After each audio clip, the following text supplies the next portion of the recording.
And I'll pass it. Olá, olá, boa tarde.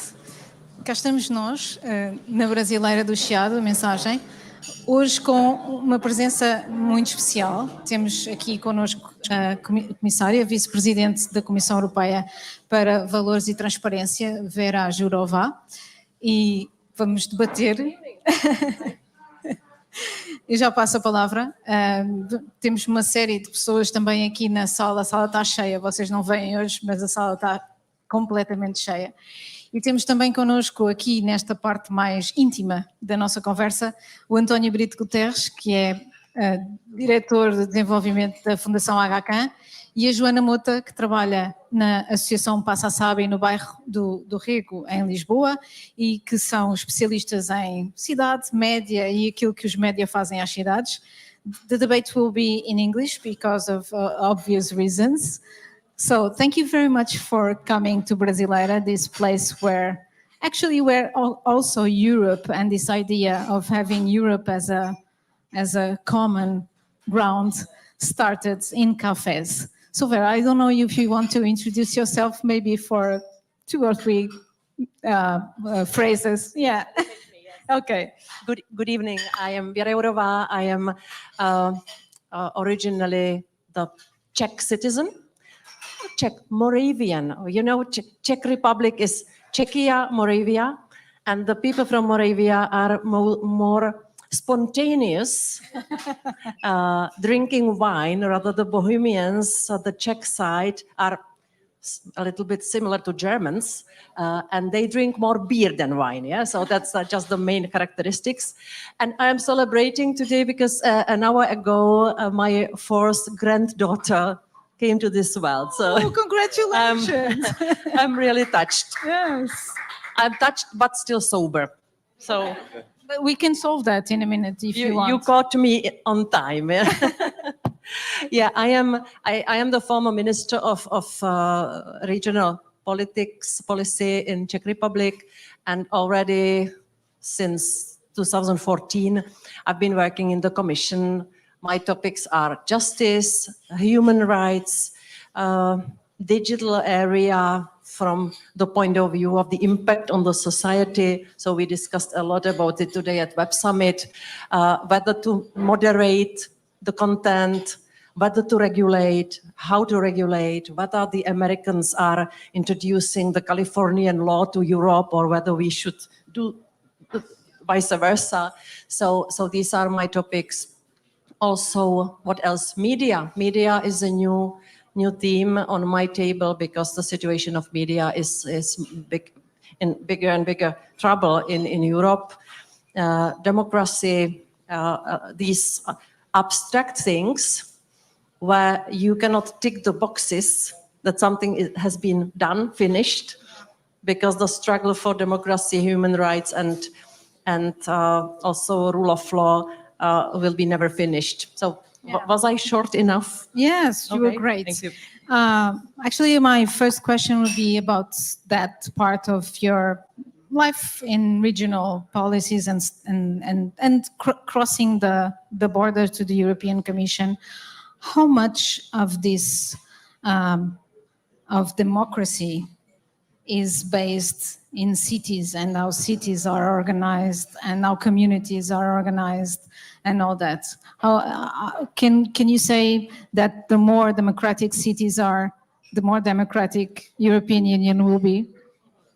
I would say that the best part of democracy is in the cities, because I worked 5 years at the City Hall as a chief executive in my town, and I always say that the most important thing or moment which happened to me in my political career was when the angry citizen opened the door of my office. He was angry, he was critical, he was demanding, and I realized, yes, he is right, because I am the civil servant. He's paying me, and so I should at least try to listen to him and to try to repair things, the things which were wrong. So cities play absolutely important role. I think that there is still some kind of unused potential of the direct democracy in the cities, because where, if not in the cities, the people should have the direct contact with the elected representatives. And I, for instance, like the participatory methods of creating the budget or the strategic planning.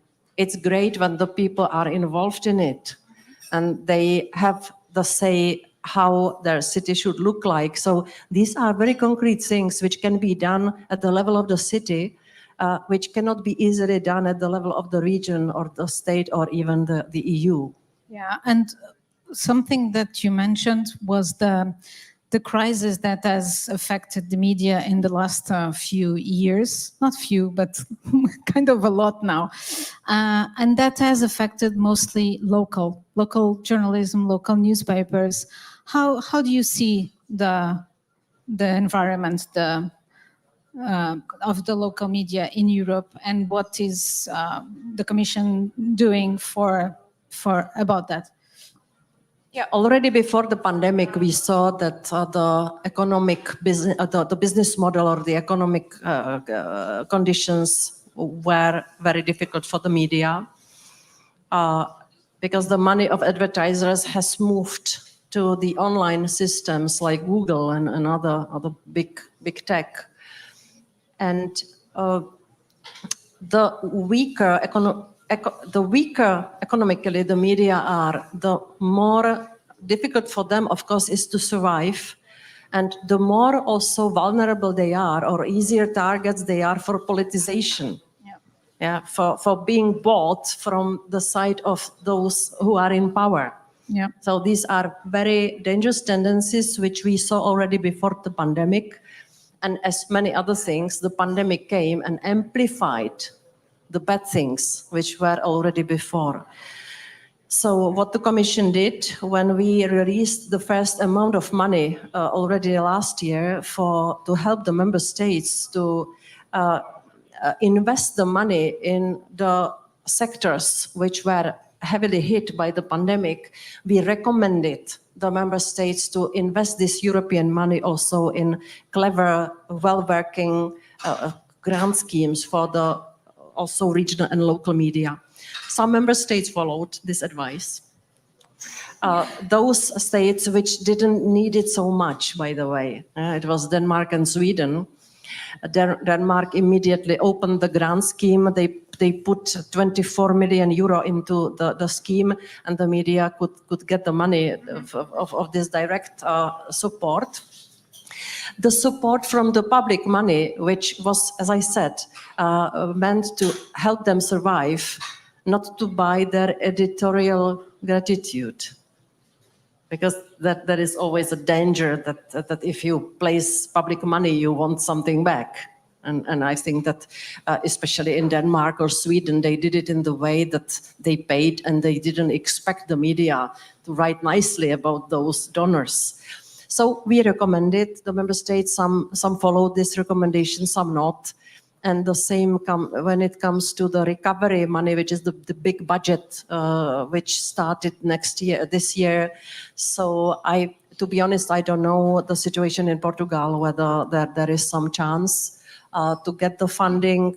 The direct funding from the EU budget comes from the Creative Europe program. It's 75 million euro for 7 years, not much. And the system is rather complex. Now we have grants up and running for about 21.5 million euro for cross-border investigative projects. So, but you cannot find in the European envelope the money for covering the operational costs of the media. Yes, this is not there. We know that. We know that very well.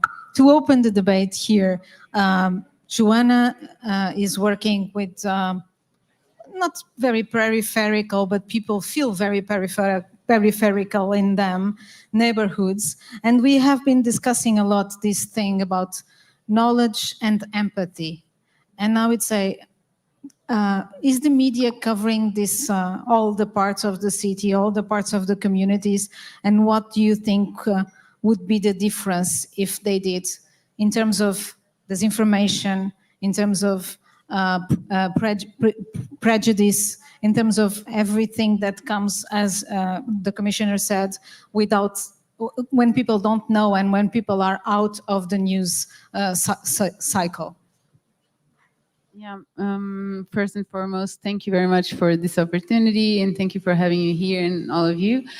Yeah, I think that the main thing that this drives from is from fear of the unknown. Okay, we don't know each other, we don't know what our backgrounds are, what our cultural systems intertwine. Like all of this is a lot of this also European kind of flavor of individualism. And when we have some cultures attached to it, it gets a bit more difficult. And then we also had another thing on that, which is ethnocentrism, which is this word, this big word to say that our cultural is the only one that is actually valid and the only one that's actually the right one. And so all the other must be wrong.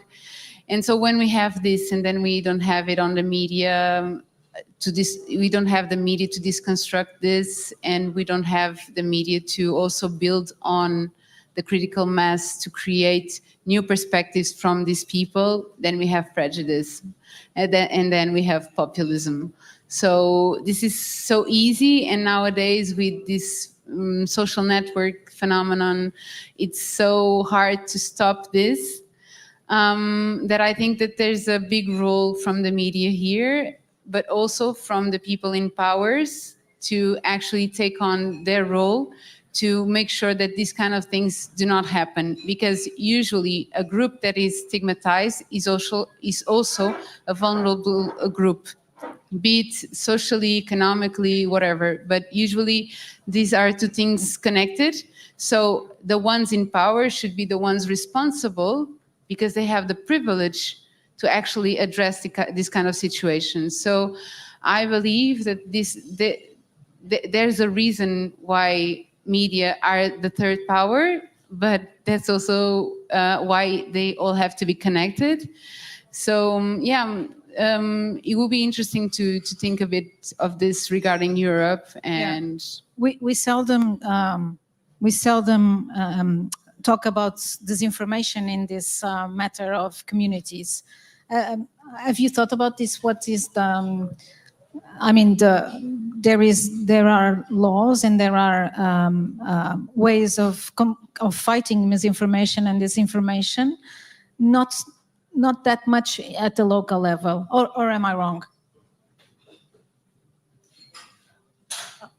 You are not wrong. Of course, the disinformation we are looking at from the European perspective are those big campaigns. Yes. Organized by big money. Like anti-vax or something. And big bad intentions. And we are especially looking at the waves coming from outside. I openly said that the main producers of disinformation, which we see as these organized campaigns, come from Russia and China. So a few months after that, I was placed on the Russian blacklist. So I am prohibited now to go to my dacha. I don't have any dacha there. In fact, I don't have any dacha. But this is what we are looking at, because this is really dangerous, that these disinformation campaigns are well targeted. I will come back to the local level. Yes, sorry, but I just I'm now some floors above.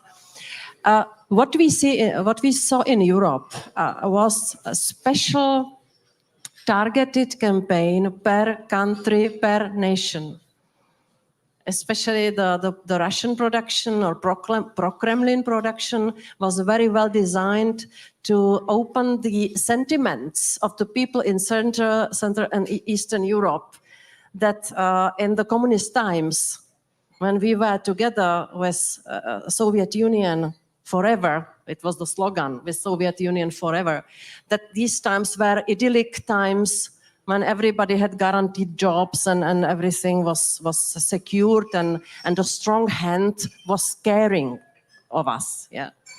And so very well targeted, designed campaigns, which were also flying on old scarves, on old unhealed wounds, which we all have in Europe. Yeah, when you realize how horrible history we have, the heritage of the 20th century. So the more to the east, the stronger. Then in the Netherlands, they touched upon the issue of disinformation after the plane MH17 was shut down. So the Dutch were overloaded by the disinformation produced abroad. It changed with COVID, because after COVID started, we saw pan-European campaign that democracies are not able to manage the COVID pandemic, and that the Sputnik vaccine is better than the Pfizer and others. And from China with love, those masks which were imported to European Union. And everything was accompanied by a really strong and harsh propaganda. So this is what we are looking at, how to decrease the impact of these foreign born disinformation campaigns. When it comes to our own European production, we have a lot of it. Each state has some specificity. The topics are repeating. Now I'm coming closer to local. Misogyny. Of course, Of course, yes. Minorities, migration, the climate change and environmental matters. And then these are the topics where you can predict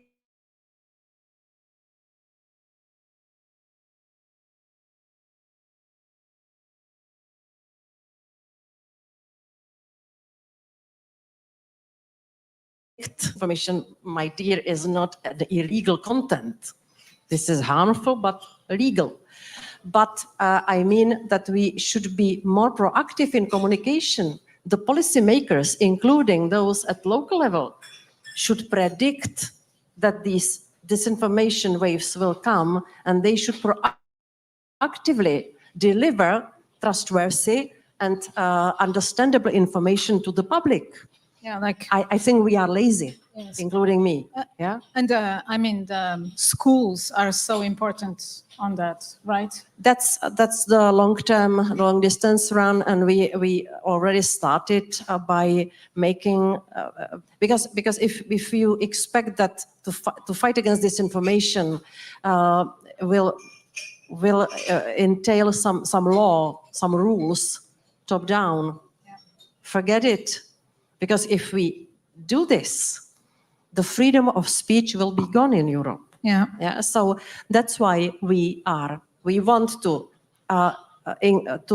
occupy the digital space with information which the people need. We want more labeling and fact-checking, and it can be also done at local level, yeah? All those Yes, things of course, should yeah. be done at local level as well. And also we want to cut the disinformers of the money, because they should not make money on lying. Yeah. And we cannot be successful without having the society with us, the people who will really hate being manipulated and brainwashed. Yeah. Yeah, so this hunger for truth, hunger for facts, I think that this is part of the education, the media literacy, which should be much better and much stronger.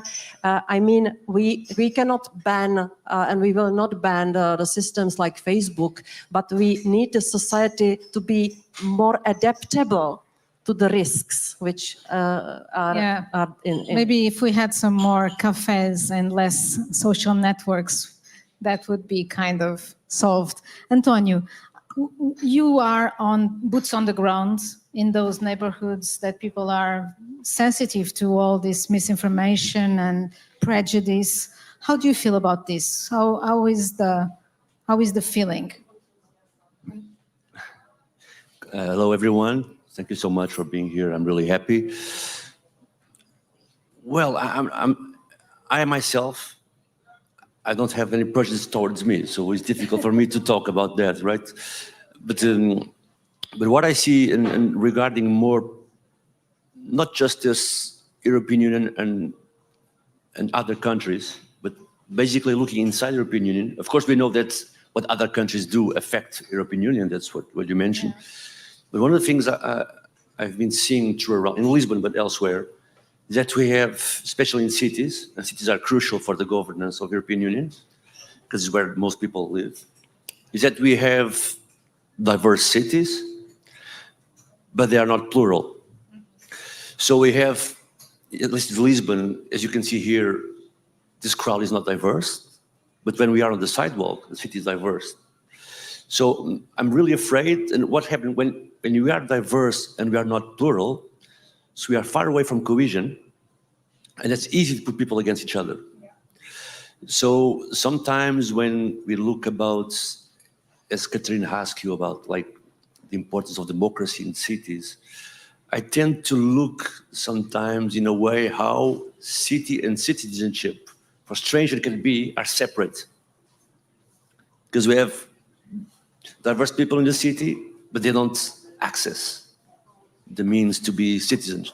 Some of them don't have documents, and some of them, maybe regarding what Joana said, maybe if you have a more diverse and plural media, it will be less prejudicial, for example. But other population doesn't have access to the media because they don't have access to education. Of course, we have a universal system that everyone can go to university, everyone can go to school, but then afterwards, in fact, when you look to what's going on, it doesn't happen.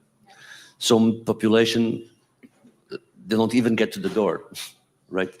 So one of the things I'm worried about is that. So we can say we are diverse, and we, in terms of consumption, we look to it as a good thing.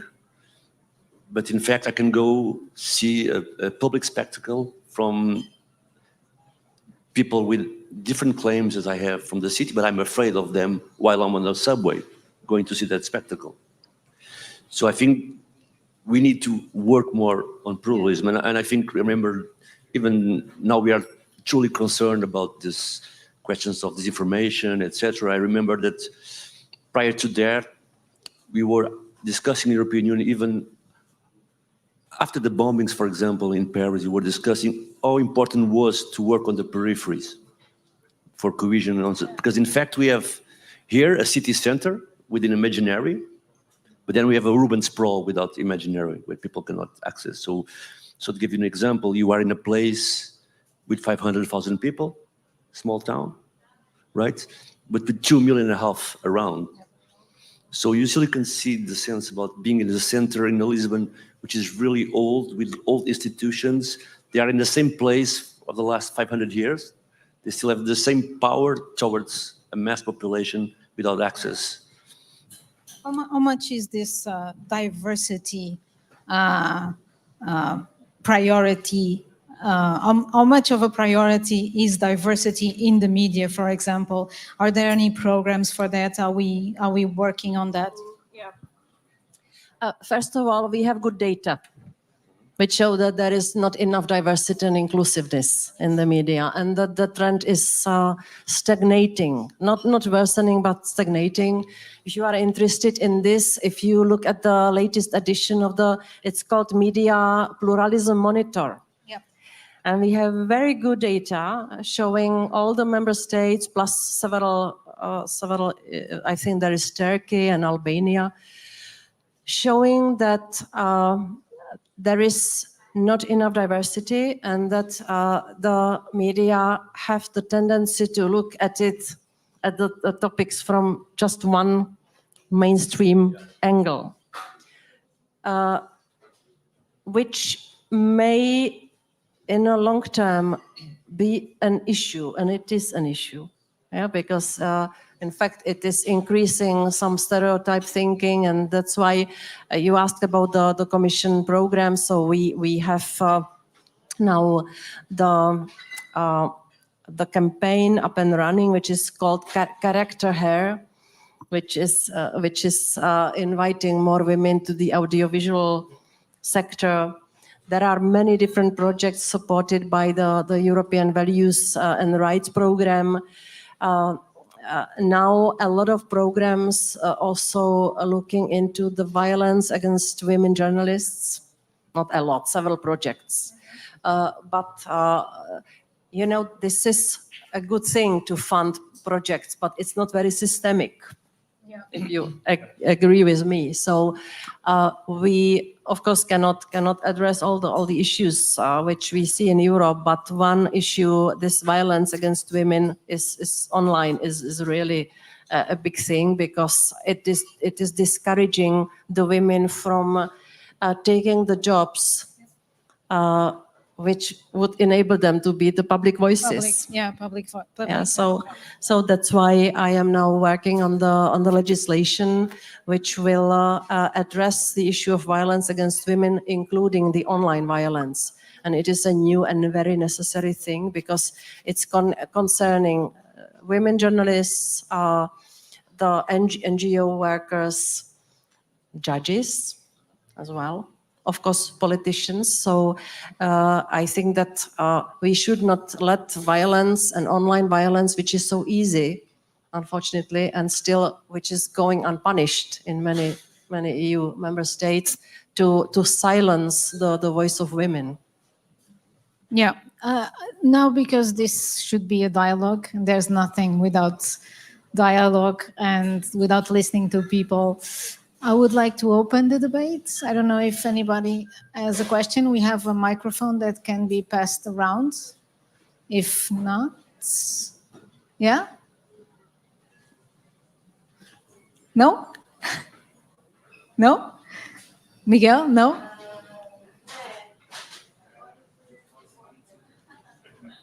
Yeah? You leave me no option, so. Yes, I don't. Okay, so hello, Vice President.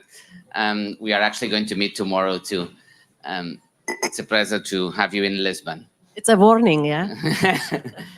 No, so I follow on Katarina's demand, and I wanted to test with you regarding the question of pluralism that was mentioned.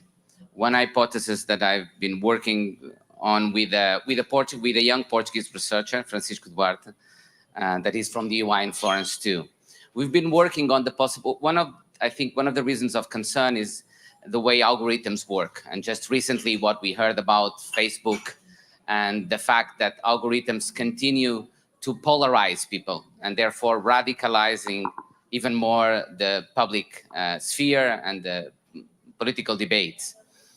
So the problem with big tech is not simply a question of fake news, though disinformation is a major issue, but it's also the question of polarization of political debate. I was wondering if you had an opinion as to the possibility of, though I know that that in part is also responsibility of another vice president of the Commission, of promoting a pluralism of algorithms. The proposal on which we've been working on is a proposal whereby we will require big tech will be required to make available, either by giving access to part of their algorithm or other mechanism to be defined, to make it possible for other organizations, including traditional media organizations, together with startup companies and others, to develop alternative algorithms. So if I would want my Facebook thread to be organized not by the algorithm of Facebook, but actually by an algorithm that will be validated by, let's say, the New York Times or the Guardian, and that will be an algorithm that will expose me also to views that will be different from mine. And basically we'll be creating a market for algorithms, and citizens will be able to choose, and will be able to choose algorithms that will be more responsible and that will make us more open to other ideas. Do you think that's a viable hypothesis to be explored? That would be great, by the way. One day I will be algorithm. remembering, yes, it was that evening in Brasileiro when I stole the idea of this gentleman and I became famous. Let's go step by step. Anytime when I say that the internet is still democratic zone, I have that warning that, well, it's maybe not fully true because of us being bubbled in. Yeah, and I sometimes speak about the privatization of public debate. So we are aware of the algorithms which are very dangerous also because the people get used to only have positive responses, and then they come to the real world and somebody doesn't agree and the conflict is here. And democracy is permanent disagreement. Democracy is shouting, it's a noise, it's the competition of speeches which disappeared in the ideal bubbled world.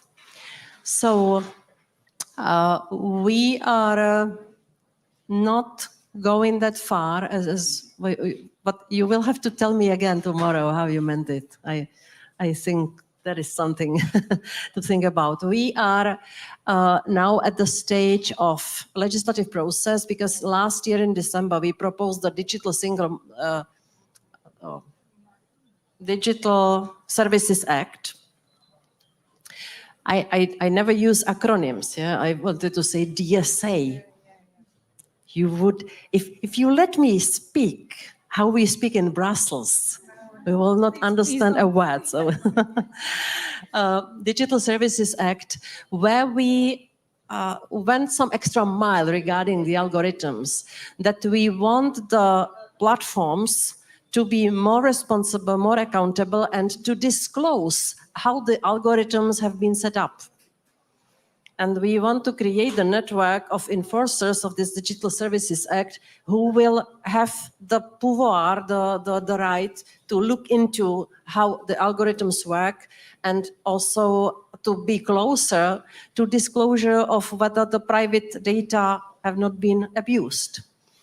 Because the tragedy and the magic, or how you want to call it, of the business model of Facebook and other platforms is that they have the access to a huge amount of private data and tailor the commercials, the advertising on this knowledge of possession of the data they have. So we are not proposing destroying this algorithmic business, but we want them to be more transparent, to be more respectful for the privacy rules, and to let the enforcers to look into them. Another story are the algorithms for political messages. You spoke about that. I spoke about commercial. Up to now, I spoke about... No. Today you spoke in the website. My poor lady, she already was listening to me earlier today. Yes, we are differentiating the commercial part, selling the shoes, selling the vacuum cleaners, where they use the algorithms, where they micro-target the consumers. They should do it upon the consent of the consumer. This is the GDPR rule. And we say, okay, do it, but we want to have more understanding what's happening in the black box. But for political advertising, we are now coming with strict rules. I will propose the legislation at the end of this month, which says that the algorithms should not be used on the basis of micro-targeting, which is using the sensitive data of people. Race, religion, sexual orientation, the sensitive data, which is defined by GDPR, should not be used as the tool which would bubble us in and which would send the political messaging to these bubblers, including disinformation, because there is a combination of wrong things, yeah? Micro-targeting, which is abusing the private data of people, and a political messaging, which includes disinformation. In my view, we should protect elections in Europe. The elections should not be the competition who is able to use more dirty methods or artificial intelligence or bots and trolls and I don't know what else can happen. So we want fair competition of the real political powers or actors. And in good old times, I'm an older lady, I can say it, when the politician was caught lying, he was disqualified. I don't know how it works in Portugal. Well, do you have any idea when that's going to be on? You announced it today. Is it already ready to go? This legislation, yes. It will be adopted on the 23rd of November. Oh, okay. But it will be only the Commission adopting it, and then it will go to the European Parliament and to the I think António wanted to say something about that. I'd just like to stress a little bit what Věra Jourová said, because it's important to talk about algorithms. This is not like a specialist speech for you, it's more to the wider public, because some people find that algorithms as a mathematic field will put us off prejudice, and of course it's not true. So that's why it's interesting what Věra Jourová said, because, for example, I'll give one example, practical one in Lisbon. When Uber came in, Uber Drivers, it was quite interesting because we were used to catch cabs, right? And when you went, there's all prejudice about cab drivers. Here, we know they are like white men with 40s, 50s, 60s, you know, no woman, no other races. Then Uber came, and then a lot of non-white people and women start driving Ubers. Of course, it's more precarious job than taxi driver. But for the Uber company, what interests is the mark you give of a client. So it doesn't matter who you are. That's one thing. Other thing that happened, especially in the periphery, is some friends of mine start to catch cabs because cabs refuse to go to those neighborhoods. And the Uber knows by the algorithm that the client is good, so it can deliver that people to that neighborhood. But on the other hand, for example, United States especially is where this is more upwards. Some issues have been raised, interesting ones. One is insurance companies that use algorithms, and the price for the insurance for non-whites are bigger. So the prejudice is inside the algorithm. Or, for example, when you look to face recognition techniques, police techniques, they are less detailed to women and non-white people. So you can, for example, identify 15 individuals, and they are non-white, but if you look to the white one, you can just identify one. And there's some research in MIT, Afro-Americans, women are doing this kind of fairness algorithm. But as you said, it's quite important because this segregation we see in our cities, in our societies, if everything goes normal, because who have access, it's the same speech as media, is the mainstream, the algorithm will go that way also. So we need to stress that also. And Yeah, that's why we also adopted the first rules for artificial intelligence, where social scoring is a kind of banned or prohibited, because this is we really do not want to copy paste these abnormalities from the real world into this AI world where we believe we can capture the risks and to eliminate the risks for the people by setting the rules. Yeah. Joana, I just wanted to comment on one thing, which is, yeah, this is working. Yeah, okay. No. It was not on, I think. So this is really interesting. All these ideas about the algorithms and being diverse in tech. But for me, it always boils down to the same thing, which is who is ruling is usually the same class.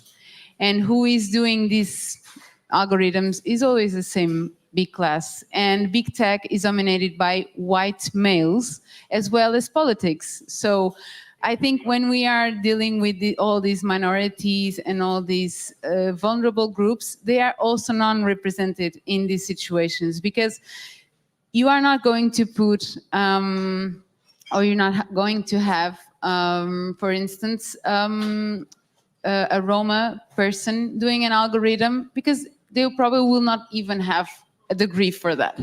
So these are things that we have to go to the bottom level of the situation, which is Europe is not running the same race, and we are not all on the same speed. And so when we are here, of course, we have to think on these kind of issues. But what's going on right now with the extreme right in Europe, it's regarding and targeting these kind of minorities. So if we do not go to the very beginning of the situation, which is education, and high quality education, which is, and access, because it's what Antonio was saying. We do have universal education, but that doesn't mean it's fair. Because if you have a minority going to an underserved school in the middle of, right in the center of Lisbon, but the teachers are racist or the teachers are not the best you have, of course, the universal education is not serving the human right of those people to have the best education that they should have. So this is a thing that I think the cities should be thinking about, the politicians should be thinking about, and we should be looking around and seeing who's not in the room when things are being talked about, because if they are targeting someone, it's because I am the person doing something that is not just for me, it's for another people, and those people have a different viewpoint of the world, and usually they do not have that highlight on them for that. So yeah. Now the most shameful chapter in Europe is the lack of equal opportunities for the children. And you mentioned education.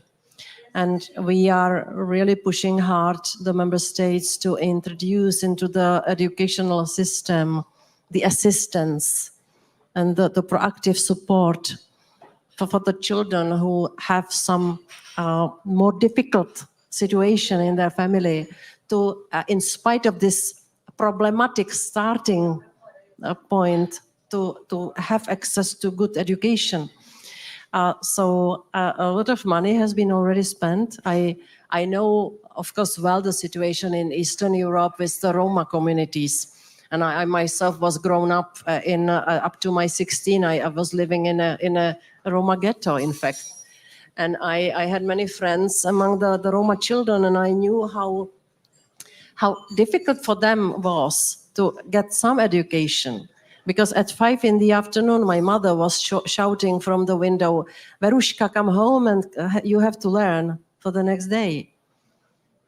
I was pretty annoyed, I can tell you. Yeah, but the conditions for the children were much more difficult, because nobody was pushing them. The atmosphere in the family very often did not allow them even to go further in education. And here the society has to help.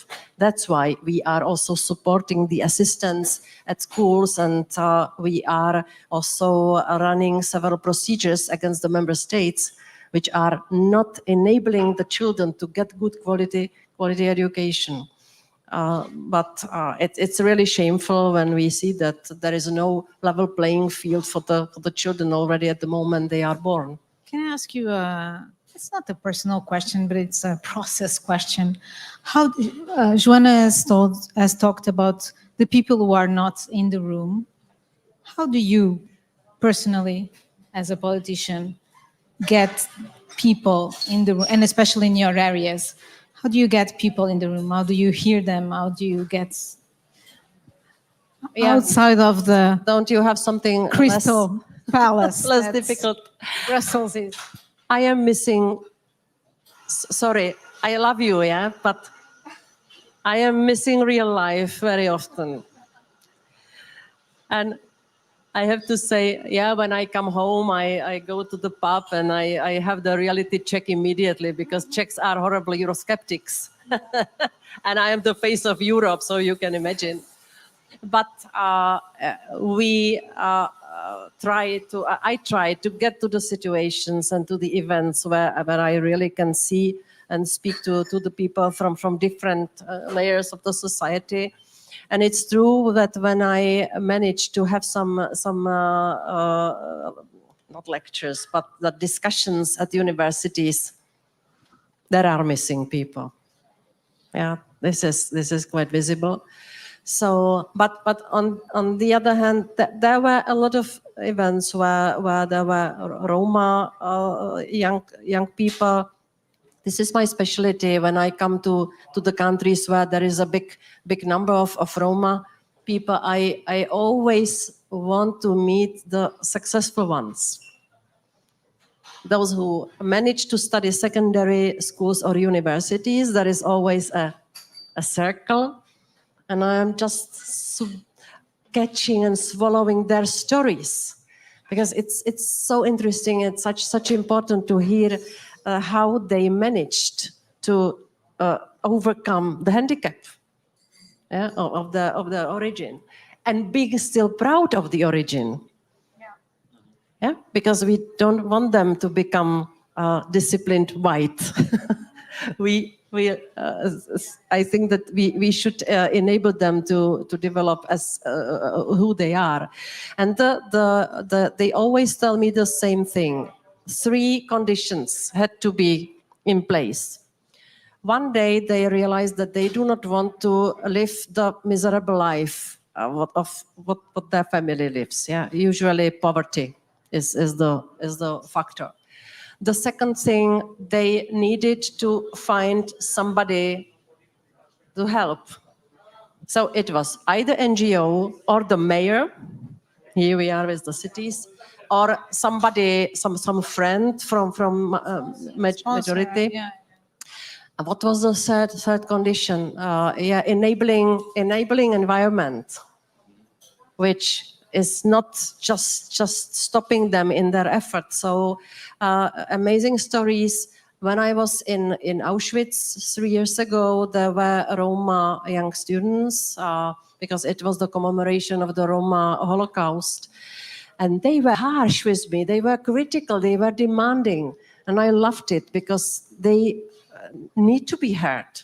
Yeah? And of course, I could not tell them, yes, I will do everything for you, but I can do something. Yeah, so I also think, Antonio and Joana, that a lot of the polarization that's getting into the society and the groups and the communities is part of it is because of the distance that they have, that the people in those communities have from the politicians, that they don't go there, they don't talk to them, right? Yeah. Well, the opposite also. What do you mean? Well, so we cannot, one thing we do oftenly good is not what you are doing, it's more regarding your question. When things don't work, we tend to blame the community, usually. So also politicians are afraid to go there to see the problems, to hear them themselves, to put them also together building programs and policies. Because usually when we talk about, and here it happens a lot, when we talk about a community that in general, imagine 50% fail on the 6th grade and stood there. When you look to the policy is always blaming the community. We don't look to what is the effort of the school, right? Which are the enablers? For example, as you talk about, which are the enablers we need to address, to put on, so this can work? We never work like this. Okay, I was reading a policy for the city council, which was rewritten, but everything was written like this. You know, like we need to help the police to go to the parents' home. Of course, that should be something that could be done, but prior to that, we need to do a lot of things, right? And talking about communities, one thing I learned working on cities, one is that I try to search for a new normality, as you were saying. I don't want the normal, I want the new normal. So when I found different aspects of this city of Lisbon, I tend to think, oh, my city is rich. There's a lot of different things I didn't know. But of course, I cannot be naive, and I know they are in different layers. They don't touch each other, okay? But one thing I learned is that you need to balance public policy in a more national vision to a more territorial approach. Because, for example, usually, and João can address that better than me, but usually in small countries, we tend to think that we have like everything centralized in the state because we are small. But for example, in Portugal, we are small, but we are quite diverse. We have like 1/3 people living in Greater Lisbon. How are people living elsewhere? So when we do this territorial approach, I can build policy from the bottom up. Round up, yeah. And just to give an example, I can solve access to healthcare question. But we are dealing with people with multiple disempowerments. So the same mother has a precarious job, has difficult access to healthcare, because she goes to work at 4 in the morning and arrives home at 10. She cannot accompany their children at school. So we have multiple disempowerments. And when we look to a territorial approach, we can look not only how these empowers intersect between them, but also we can use the skills and the competence of the community to do the policy. And we are on time to close the debate. But what we feel so much about this is like, this is a cafe. So they are doing, that's a cappuccino being made. Yeah, or Who asked something the like cappuccino? that. Woo! But it is what it is. Yeah. Woo! Yeah. Yeah. Woo! Usually Okay. in Lisbon, we have the Yeah. airport in the center. So when we are doing classes, Yes. everyone knows that, we have to stop each 5 minutes. Yes. And here is the coffee machine. It's better. Here it's better. Yeah. I was telling you, it's a little bit what we aim at the news. And just to give you a short example on what you were saying, our most read article of the last month was the article of a young gypsy man, Roma, who became a medical doctor and who is also a mediator in his community. So he praises himself for being a Roma. And this was the most read article. So I think that when you show people what the city is and what people are really doing, I think it was a sign of hope for at least for us. The problem was when I discussed with those successful Roma young people that some of them said that they started to have complications in their family. Yes. Yeah, that for many families, that the one who studied, who finished the education, they became some kind of aliens, someone who wanted to separate. Yes. Yeah, so it's a complex matter. It is. It's a multi-layered problem that they face and they feel. But nevertheless, so I think we should, and I don't know if there's any other question. Yes? Two? Oh, okay. Very fast. So now you want to make questions. I'll try to be quick. First, of course, to thank the guests and to thank the organization. I think it was a very mind-thinking debate about cities, democracies and stuff. I was taking some notes. And to summarize, I think we were talking a lot about the tools of the fourth industrial revolution. So we talked about AI, we talked about algorithms, we talked about, like all the advantage of disadvantage that we can take from these innovative tools that all of us have been facing in the different layers, like an access of citizenships.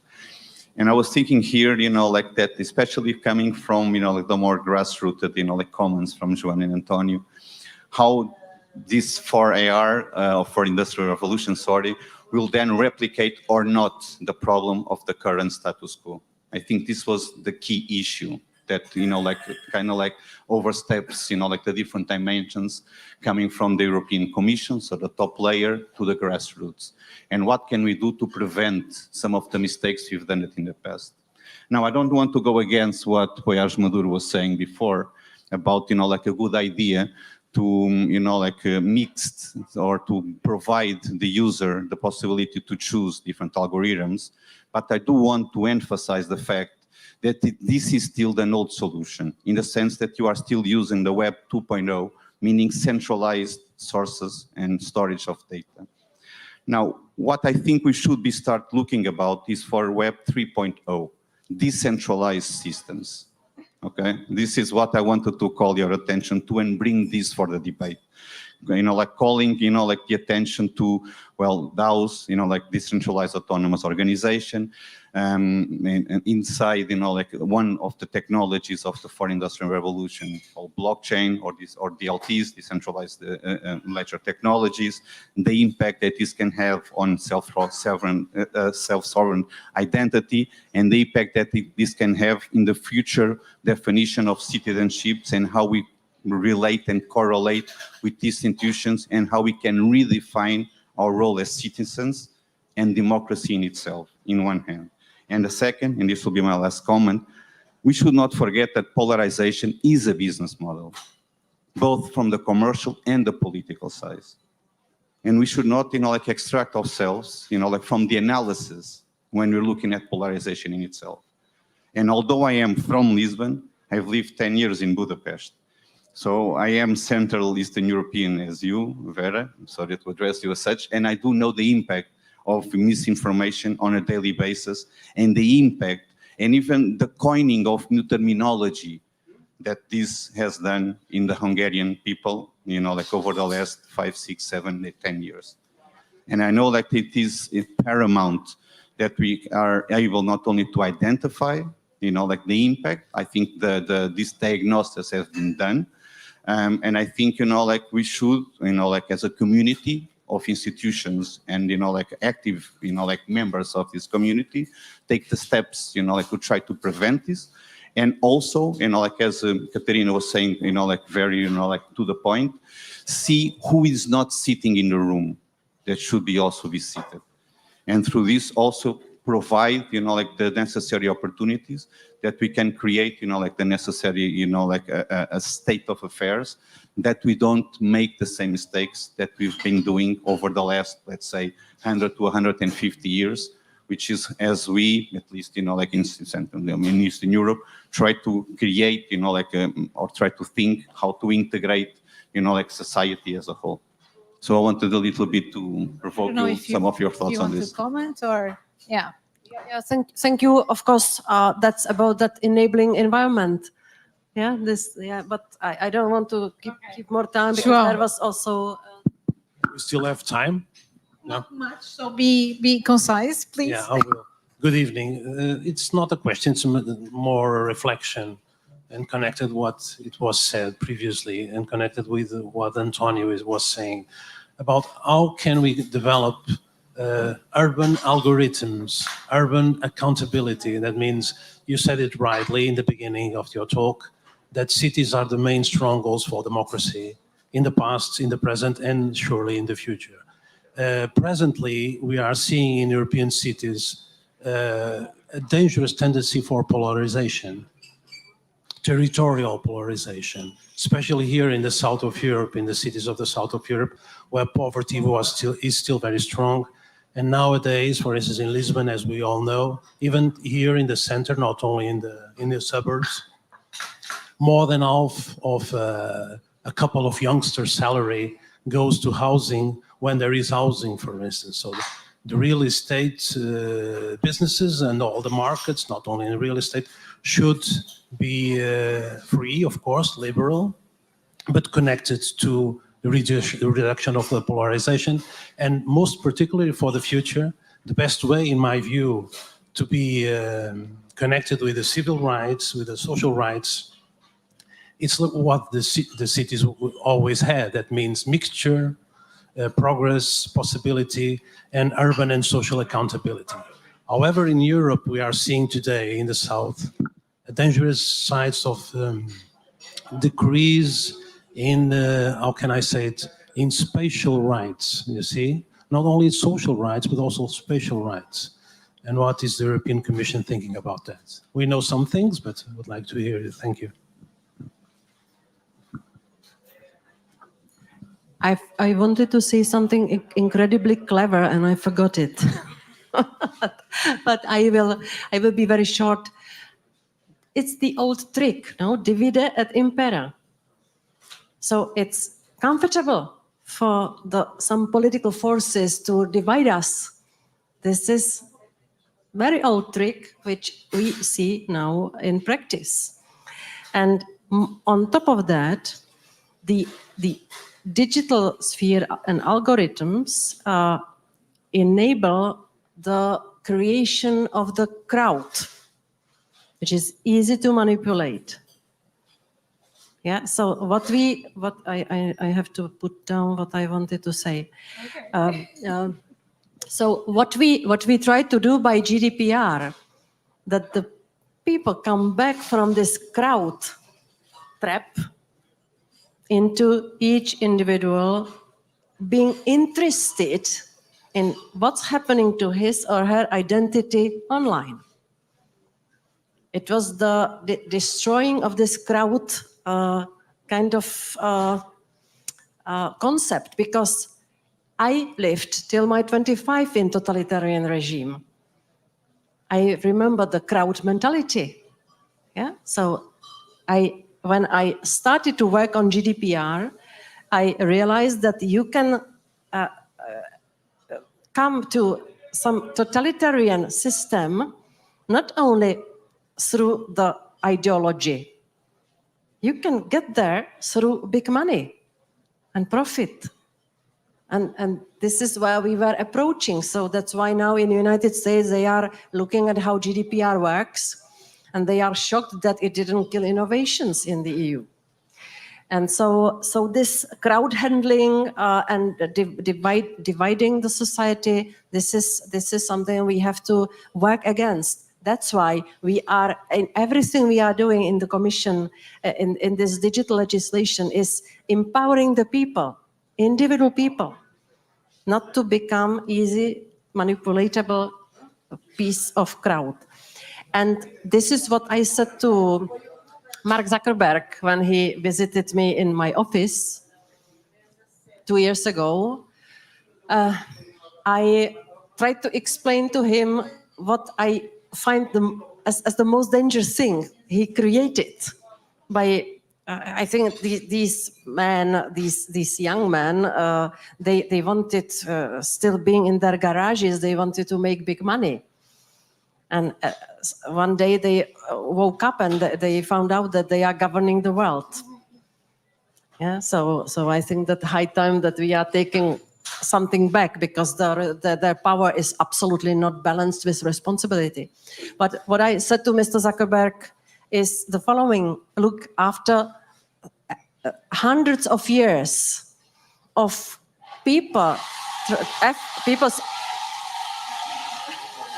bloody hell, who ordered that cappuccino? After hundreds of years of people trying to get out of the tribes to the mixed society, you established again the tribal arrangement.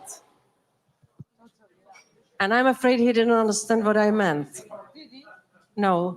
Yeah. No, but I think this is what we speak about here, no? The whole evening. Yes, the tribes should be over.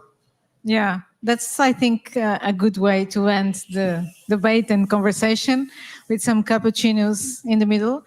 Not for us, but Moreover, not for us. Yeah. Commissioner, thank you very much for being here. I hope it was useful for you. I thank you. It was very useful. And of course, Many people were missing here, but you were great anyway. Thank you very much. Thank you all.